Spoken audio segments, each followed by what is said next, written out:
अभी जो है हमारी एसीपी साहब से भी जो है वो एसीपी मैडम साहब हैं उनसे भी जो है वो बात हुई है। अभी हमारी कई देर तक बहस हुई है एसीपी मैडम से और पीआई साहब से भी। तो उसमें ये तय पड़ा कि एसीपी मैडम ने कहा हमें कि आप जो है अपनी आवाम के सामने ये वजाहत कर दें कि अभी हमने हाई कमांड तक जो है ऊपर तक जो है वो बात पहुंचाई दी है। चूंकि अभी एसपी साहब ने जो है वो लिया नहीं है अभी कंट्रोल, और सीपी साहब जो है अभी है नहीं मौजूद में, तो जो है वो सीपी साहब आएंगे और हमने वैसे भी बात ऊपर तक पहुंचा दी है, कमिश्नर ऑफिस तक भी बात पहुंचा दी है। तो वो जो है मैडम हम खुद जाएंगे, बोले आप खुद आना 5 दिन बाद, और 5 दिन बाद आ करके हम जो है इस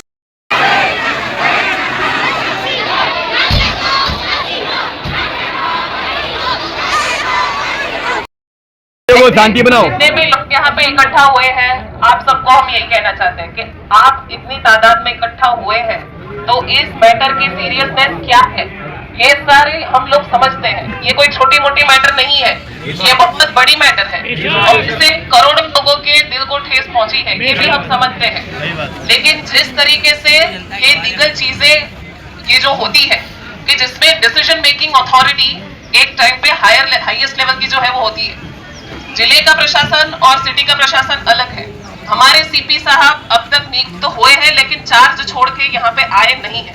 इतनी गंभीर समस्या है जो नेशनल लेवल की जो कंट्रोवर्सी बन गई है, ठीक है, तो उसमें हम अपने हाईएस्ट अथॉरिटी को कंसल्ट किए बिना खुद की मर्जी से एफआईआर दाखिल नहीं कर सकते।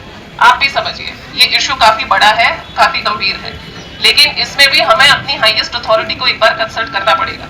हम यहाँ अपनी मर्जी से दाखिल नहीं कर सकते एफआईआर, और ये यहाँ का जो है तासुर है, सिटी एरिया का ये तासुर है कि जो सेंसिटिव मैटर्स होते हैं उसमें ऑफिसर्स के साथ कंसल्टेशन करके निर्णय लिए जाते हैं। आप भरोसा रखिए, जब सर आएंगे हम उनका टाइम लेंगे, आपके जो पब्लिक रिप्रेजेंटेटिव हैं, आपके जो लीडर्स हैं जिनको आपने चुना है उनको, और आपके जो भी रिलीजियस लीडर्स हैं उनको भी लेके उनसे मिलने जाएंगे, और आपने जो रजुआत हमें रखी है सेम वही रजुआत हम वहां पे रखेंगे, ठीक है। लेकिन अभी यहाँ पे 800-900 लोगों के रहने का कोई मतलब नहीं है। हम अपने लेवल पे आपको जो गारंटी दे सकते थे, हाईएस्ट लेवल की गारंटी, वो हम आपको देख चुके हैं। हमसे जितना डिसीजन मेकिंग पावर एक्सरसाइज होता है वो हम कर चुके हैं। इससे बड़ा डिसीजन लेने का पावर हमें नहीं है, लेकिन जिसके पास है वहां पे हम आपका मुद्दा रखने खुद जाएंगे, ठीक है। अस्सलाम वालेकुम, आदाब। मैं इमरान खेड़ावाला एमएलए जमालपुर खाड़िया।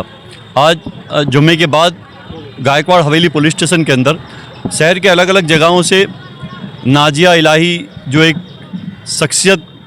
शख्सियत कहूँ या उसे क्या नाम से मैं पुकारूँ, कमबख्त कहूँ, उसने नबी के नाम के साथ जिस तरह से गुस्ताखी की वो कभी बर्दाश्त करने वाली चीज़ नहीं है।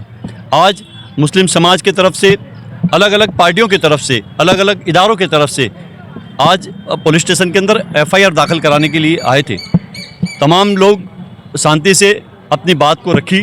डीसीपी, एसीपी, गायकवाड़ हवेली पुलिस स्टेशन के पीआई, हम तमाम लोग बैठकर उनकी बातें सुनी, और ख़ास करके एफआईआर की बात है। एफआईआर लेने के लिए भी पुलिस स्टेशन के एसीपी ने भी तैयारी बताई, लेकिन high authority Ahmedabad police commissioner का अभी चार्ज सूरत पुलिस कमिश्नर को दिया गया है, लेकिन अभी उन्होंने चार्ज लिया नहीं है। मैडम ने बताया कि पुलिस कमिश्नर जब अहमदाबाद का चार्ज ले लेते हैं तो हम ज़रूर से 2-4 दिन में या 1 हफ्ते के अंदर एफआईआर की जो हमारी प्रक्रिया है वो पूरी करने की पूरी तरह से कोशिश करेंगे। बहुत से लोग आए थे, शांति से अपनी बात को रखने की कोशिश की और उन्होंने शांति से अपनी बात को भी रखा है। मैं आने वाले हैं तमाम लोगों का भी मैं बहुत शुक्रगुजार करता हूं कि उन्होंने अपनी बात को शांति से इस पुलिस स्टेशन के अंदर रखी है। और ख़ास करके लोगों से अपील करता हूँ कि ये जो हमारे नबी के खिलाफ हेट स्पीच देकर अपनी हर वक्त अपनी जो सोशल मीडिया के अंदर या टीवी चैनलों के अंदर बोलने वाले लोगों पे सख्त से सख्त कार्रवाई होनी चाहिए। सल्लम की जब बात आएगी तो ज़्यादा कम राजनीति ये कुछ नहीं होता। आप सल्लम की बात जब नामूस रिसालत पे आ गई तो हमारी जान जा सकती है, लेकिन खामोश बैठने वाले नहीं है। हमारी मांग यही है कि इस पे एफआईआर हो, जेल में डाला जाए, क्योंकि एक औरत ऐसा हेट स्पीच देती है कि अक्षय भारत में उसका नाम करने के लिए आप सल्लम की शान में गुस्ताखी करती है। लेकिन उसको मालूम होना चाहिए नागिन को कि हमारे लिए आल औलाद, माँ बाप, इज्जत दौलत शोहरत सब कुछ हम दे सकते हैं, हमको गाली बोल लो, लेकिन हमारे आप सल्लल्लाहु अलैहि वसल्लम की शान में अगर गुस्ताखी होगी तो हम सहन करने वाले नहीं हैं।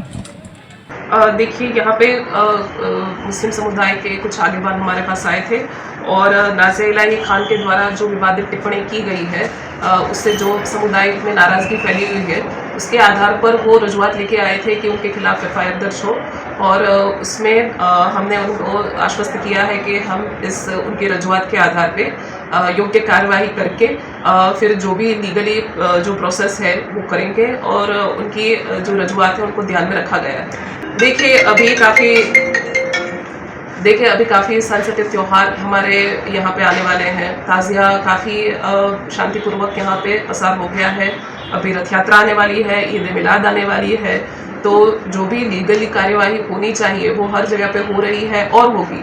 लेकिन इसका फ़ायदा उठा के अगर कोई भी असामाजिक तत्व यहाँ के कौमी सौहार्द का वातावरण बिगाड़ना चाहते हैं तो बहकावे में ना आए। अगर आपको कोई प्रॉब्लम है तो आप अपने रिप्रेजेंटेटिव से बात कीजिए, अपने लीगल रिप्रेजेंटेटिव है आपके, जिनको आपने चुनकर भेजा है, उनसे आप बात करिए और पुलिस भी जो कायदे के तौर पर ज़रूरी होगा वो सारी कार्यवाही करेगी। लेकिन जो हमारे यहाँ का कौमी एखलास का वातावरण बिगाड़ना चाहते हैं, लॉ एंड ऑर्डर का इशू क्रिएट करना चाहते हैं, और उन लोगों के बहकावे में ना आए, यही हमारी एक रिक्वेस्ट है। जी।